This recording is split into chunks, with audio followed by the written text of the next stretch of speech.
Hi everyone and welcome to today's video. Today I am doing the human design chart reading of someone that I've wanted to do for a very long time. Diana, Princess of Wales. She is a 1-3 emotional projector. I've always known that she's a projector. She was one of the first people that I looked up when I first started to discover human design about 10 years ago, and oh my goodness, does she embody the life of a projector. And actually what she does is she embodies the life of a projector who at certain parts of her life was really aligned to her human design. She was being herself, and then it also embodies parts of her life where she was being her not self. So I'd really love to dive in with you today about this. First of all, if you would like to subscribe to my channel and hit the notification bell if you want to hear about my videos. Every single week I create something like this, which is a human design reading around someone that is probably in the public eye and successful, so you'll know them, but with a purpose for you to really understand your own human design by listening to someone else's, and just see where they've been able to create their success when they're aligned to their human design. So that's the reason that I do that. I also, at the moment, I also go live every Thursday at 2 p.m. UK time. So I would love to see you on the lives, because that creates a little bit more of an interaction. And if you do want to find out more about your human design, you can always visit my website, which is abigailrebecca.com. Okay, let's dive in to Princess Diana, or Diana, Princess of Wales.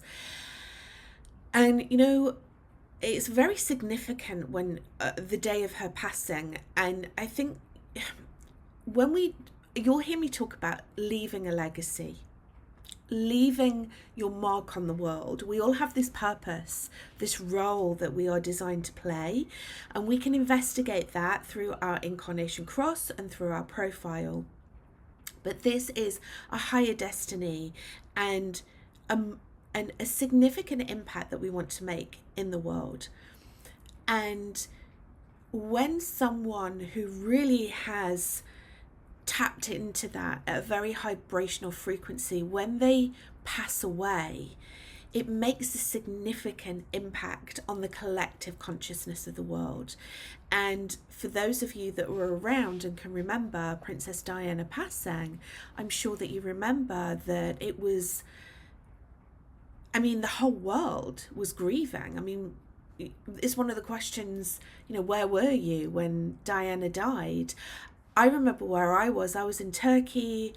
I was a holiday rep. I'd just come back from guiding like a boat cruise over to this beautiful island, taking all these holiday makers over, these tourists, and come back to my office.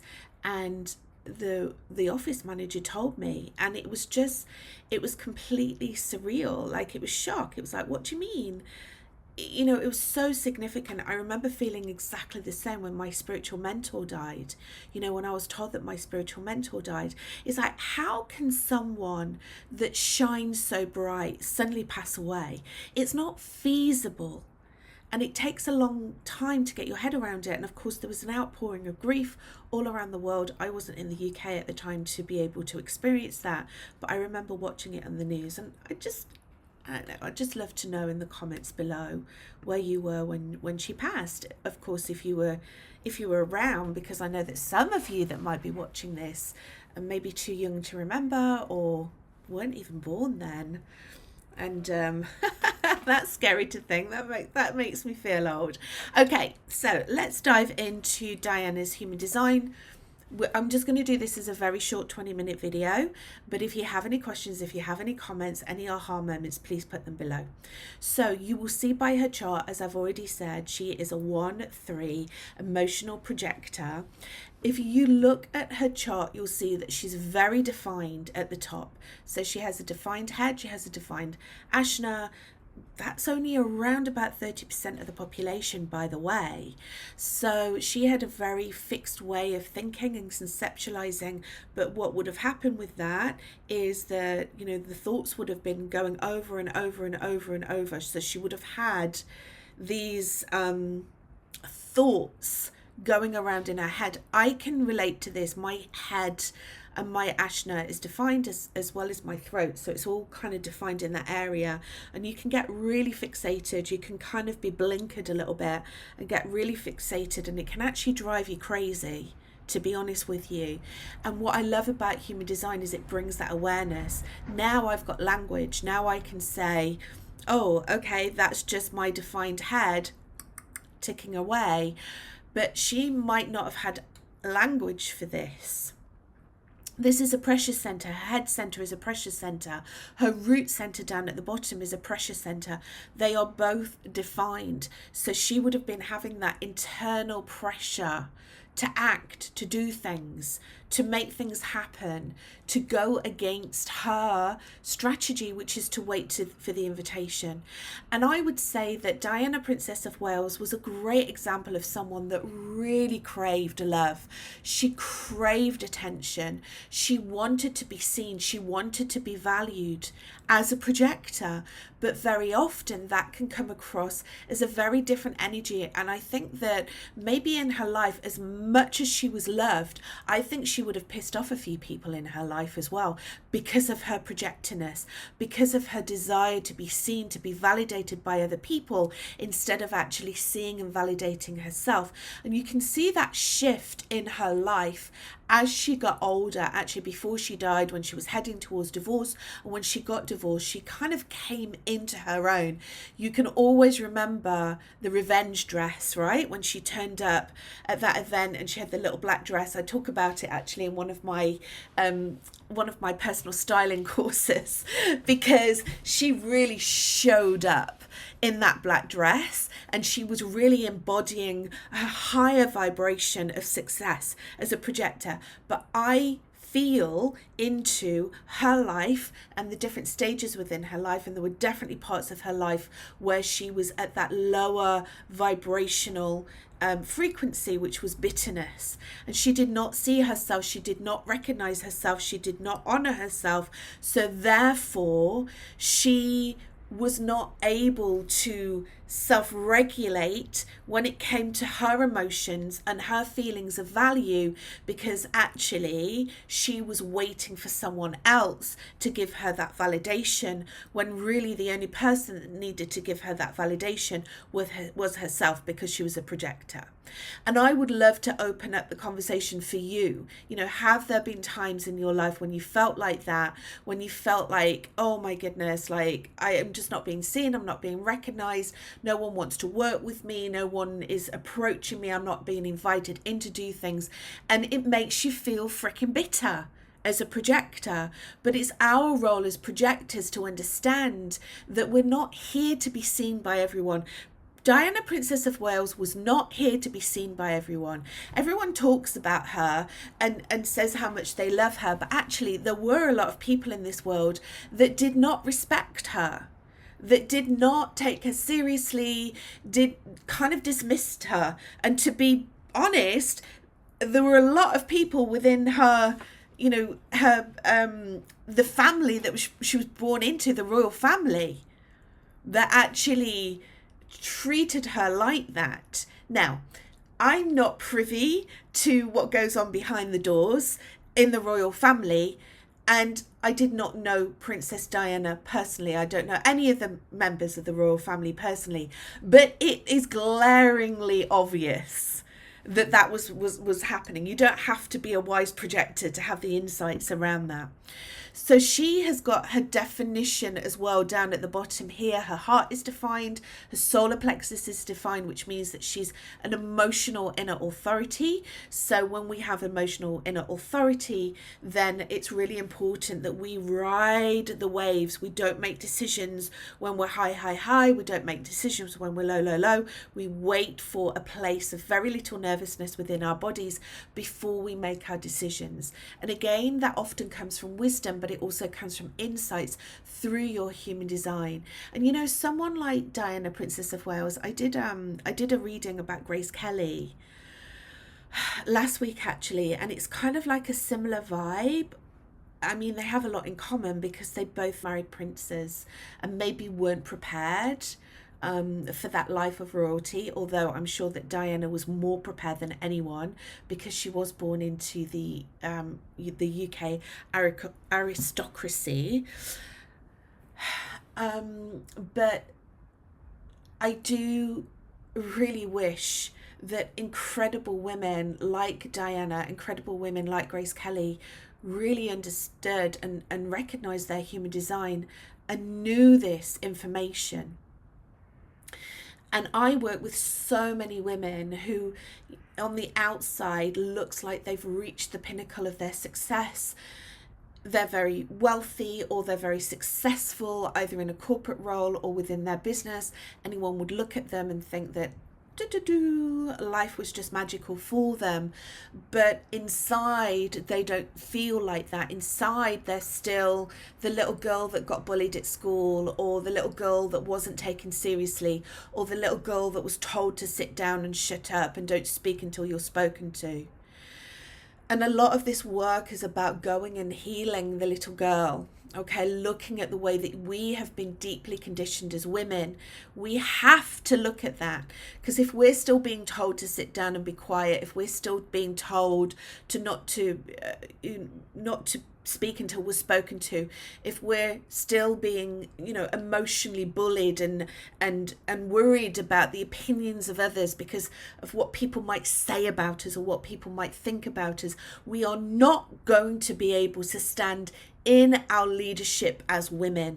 And oh my God, the freaking world needs women, feminine leadership at the moment. So this is my call of action to you through reading Princess Diana's chart, that this is the time now for you to really get serious about this, embody your human design, understand how freaking amazing and valuable you are, and start to talk about the things that you want to talk about. Step into your leadership, be visible, be iconic, don't worry about what others will think about you, and make a difference in the world, whatever difference you want to make. And I talk about iconic a lot. I mean, Princess Diana was very, very iconic. She's an icon. I mean, even now you go on TikTok and there's memes and reels about her using her voice, using, the other woman. Have you seen that one on TikTok? I love it. I need to use that actually on one of my reels, but it's just fantastic. So, there's a lightness and a playfulness, I believe, about Princess Diana. And you really saw that in her public appearances, her flirtation and her lightness, but there was also a darkness and a depth to her. And actually a lot of that has got to do with her emotional wave, because very often normally as an emotional wave, your emotions will go up and down. So her profile, she's a 1-3, so that means that she would have gone out and done her research, and that certainly showed when she was public speaking, the charity work, the organizations that she supported.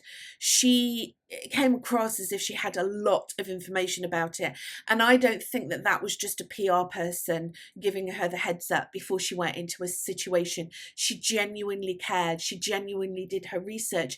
But of course her line 3 meant that she was going out and living her life to the fullest. And when we go out of our comfort zone and we live our life to the fullest, then we do make mistakes, and it's important that she was learning from her mistakes, and I believe that she did through her life. Her incarnation cross is really, really interesting. The the right angle cross of tension, she was basically here to press people's buttons. She was here to cause tension with people, but actually in that tension she was given a gift. Has anyone ever said to you that when you're triggered by someone, you should ask yourself, or you could ask yourself, well, what is the learn in that? Why am I being triggered by this person? What do I need to learn? And I certainly find that a very useful exercise when I'm being triggered by things. So she was literally to do that. She was giving a gift to someone. If she pissed someone off, she was giving a gift to them. And she certainly did that, didn't she? Like, oh my goodness, you still hear people today like these freaking boring male royal correspondents that are bleating on about her and her life and her legacy, and I'm like, bore off, like she's triggered something in you. Right? And then her channels are really interesting. So she has the channel of recognition, which is gate 41, um, connected to gate 30. So that's her root connected to her solar plexus. So gate 41 is literally the gate of fantasies and dreams and creativity. She became a princess. This is like a Disney princess dream.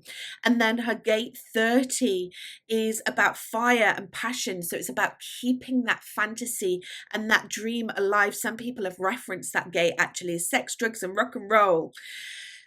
If you have this channel, maybe like Diana, you've been told that you're too much. Those boring royal correspondents were telling her she was too much all through her life, and I'm sure those stuffy press secretaries as well in the royal palace were telling her that she was too much as well. And what I would say to Diana, to Princess Diana, if I was giving her a reading, is that I'd say, don't let them dim your light. And I do believe throughout her life she was allowing people to dim her light, but look what happened to her. She stopped doing that. There's something inside of her transformed, and I believe that was to do with her community.